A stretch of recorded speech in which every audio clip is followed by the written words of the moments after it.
Hello, hello. Nick Masidi is my name, and welcome to this video that I'm making for you. I wanted to show you something that I find interesting.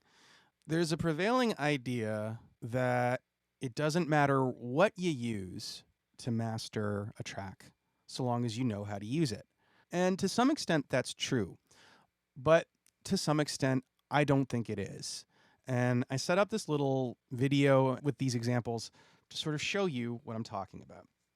I'm going to use this mix. I'm working out a Logic. I really hate Logic, and I plan on leaving it soon. I also hate Pro Tools. This is a track called Washing Machine.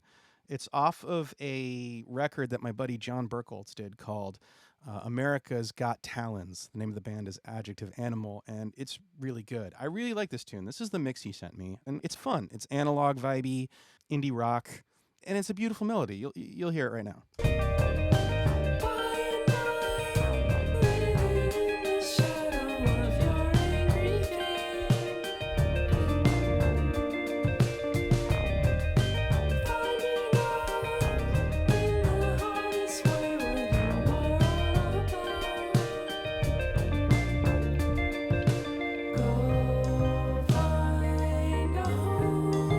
Pretty cool. So what we're doing here is we've got FabFilter Pro Q3, and I already set this up with a boost of 2K, 3 decibels, 0.7, 137 hertz, Q of 1. And that sounds like this.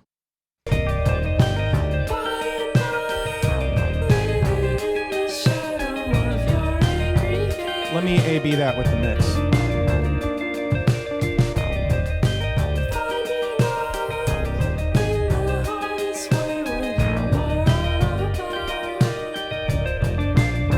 So yeah, we can hear the difference between the mix and just this EQ choice, which sounds thicker, maybe a little muddy, and brighter on that vocal, maybe a little harsh. Now, what I've done is I've taken this vocal setting and I've set it up in some other plugins. We've got Equilibrium, we've got Crave, which is a nice little EQ that not a lot of people know about, but is very transparent, at least to my ears, and Ozone by iZotope. It's a company I actually write articles for from time to time. Check those out if we're doing this shameless self-promo thing. Anyway, so I'm going to run it down straight in a line, and you're just going to listen and notice if you hear a difference in sound between these EQs, which all have the same setting.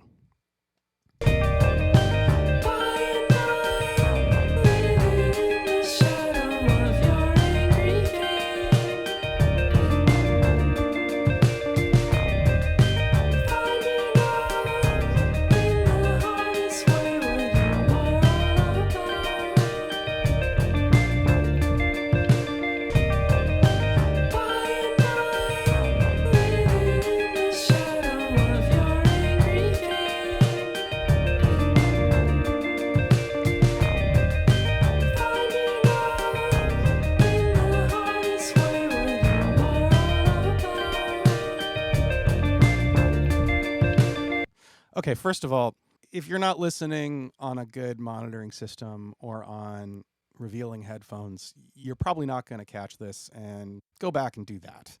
Even if you are listening on one of those kinds of systems, it's not the most noticeable thing in the world.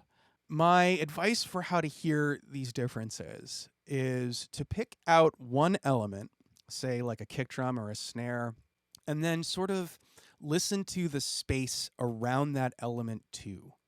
Imagine that when the snare hits, it excites other things in the mix, which it does, right? Because it's going through a bus compressor. It affects how we're going to hear the vocals when the snare hits. There's a verb on it. So listen to that snare and feel the space around it as I switch from plugin to plugin. And we're going to go backwards this time because I don't want to just give you an order that you can expect. Okay, here we go.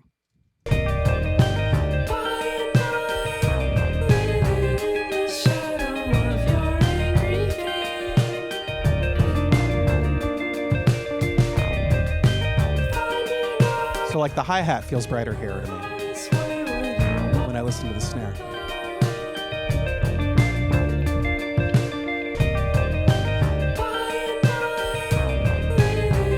Snare feels meatier on this.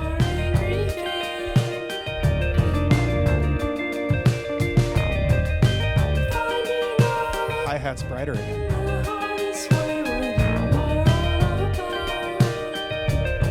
What did I say that the hi-hat felt better, brighter on, not better, but just brighter on FabFilter and Crave? Well, let's take a listen to those two and see if we can figure out a difference.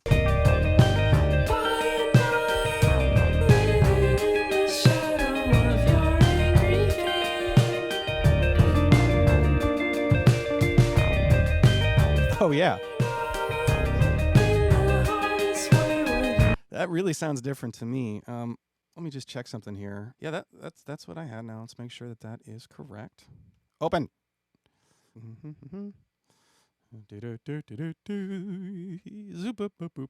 Yeah, it's the same settings. They don't sound the same. And to sort of prove that, I mean, let's null test it.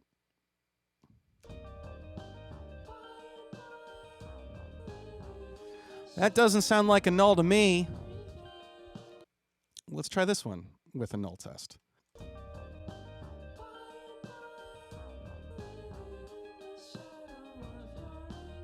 Yeah, there's a difference there. All right, so let's take this a little deeper, right? In here is, let's get out of phase. This is Plugin Doctor, right? This is supposed to be like scientific-y fun stuff. And so if I take this FabFilter thing, there we go. All right. This is the setting, the EQ setting. This is the phase setting. That's what it tests as. If I load iZotope Ozone 9, and I open this, well, look at that. That doesn't match. The pink is Ozone, and the blue is FabFilter. And those are not the same. What about phase responses? Those are a little different too. So I went ahead and I tweaked this and made a little preset just to speed this along. That's about as close as we're going to get with the amount of bands that I have. That's a little different. But it's like a difference of 0.1 decibels, maybe? Okay, so there is a bit of an abrupt cut there. Basically, I realized that I needed to do my homework a little more and actually match those EQ curves to the best of my ability. And I think I have. This is the one I thought was matching FabFilter, and it was off just a little bit, enough to give us a null that didn't quite work. It didn't quite null. It was too much. It was definitely user error. I matched it as close as I could with like as many freaking bands as, I mean, this is more bands than I can count, and they're all doing like little dumb stuff to get us to match. I mean, you'd really have to pinpoint it. And that gets us about, I mean, that looks pretty damn close to me. And that gets us to, if we null it, that gets us to this.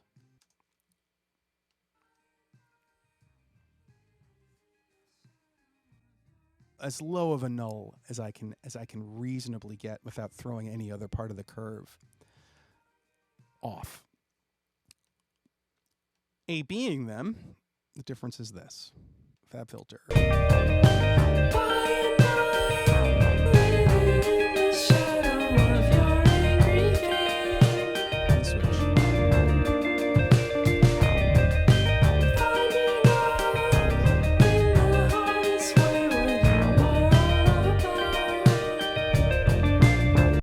I mean, they're pretty close, right?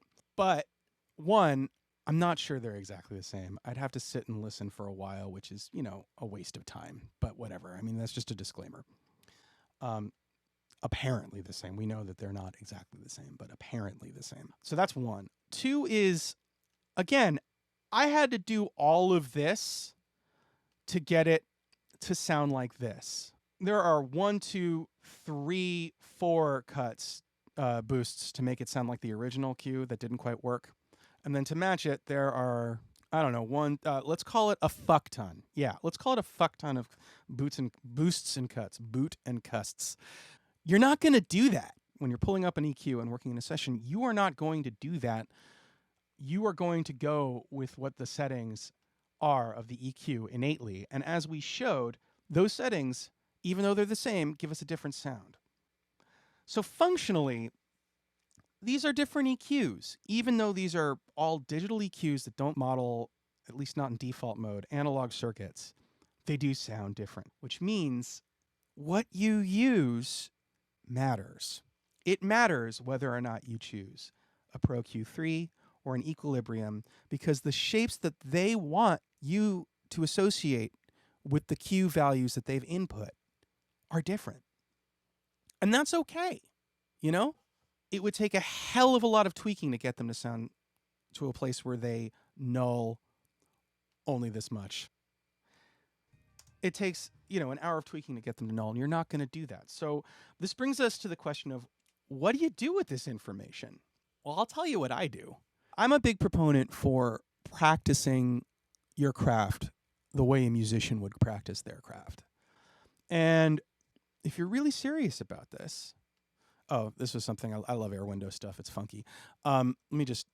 Yes, I use AOL for mastering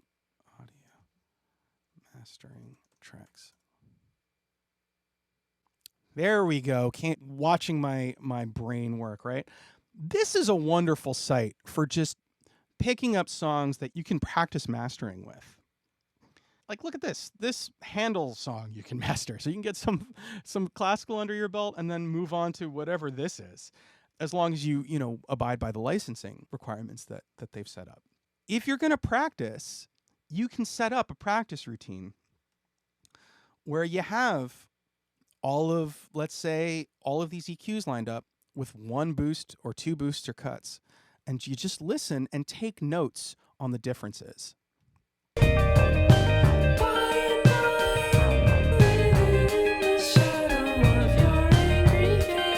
I mean, that one, just like the stereo width changes somehow with that. Pay attention to, at least they do to my ears, pay attention to these things, check, double check, verify, and what does it get you in the end? Well, let's say I save this and I just open up new from template. Yeah, Logic, I know. You begin to learn the tools you want to use, and you begin to learn why you want to use them. This is a template that I often use when I master in the box, and I don't like mastering in the box. I prefer hardware. Let me say that right out the gate. But I know that a lot of people do, and I also love, as much as I prefer hardware, I also love going on vacation, which you really can't do in this business, but you can if you know how to use your stuff. So this is like a preset chain that I use, and there's both this and this. And I know I have this in a parallel routing here. And I have this sort of phase response dialed in that I want out of this EQ, because I know from experience what it does. And I know that in my workflow, I'm going to prefer cutting with this and boosting with this, because I like the way it sounds better. It doesn't matter if these tests are clinical. They are definitely subjective to a point. We've sort of proven with the null tests that it takes a hell of a lot of work to make them objectively the same. But I have an association with them that is mine, right? I know that this is going to work for me as a boost most of the time. So you make yourself a little practice routine where you listen to a bunch of EQs on a granular level, and then you can make the decision of what works for you. And the same goes, by the way, for limiters. I'll do a video, I think, on limiters as well and how they change the sound, because there's another school of thought that, like, it doesn't matter what limiter you use so long as it works. And I just fundamentally disagree. A limiter like this, I mean, it's got like clipping, multiband, and all of it can be used musically, and it's going to sound very different from this. And sometimes I'm going to want this. I don't know. It really depends on the material. So that's all for this. I hope that was instructive. I've debated on whether or not to put videos out for a long time because I'm a sensitive soul, and I know some asshole is going to tell me I suck in the comments, and then that's just going to make me really, really sad, and I'm going to have to like fucking, deal with that. But I am who I am. I'm laying it out on the line, and I guess this is a long way of saying, if this is helpful for you, let me know. And if this is not helpful for you, shut the fuck up. But if you do like it, let me know. Like, subscribe, all that bullshit. And I'll talk to you later. Bye.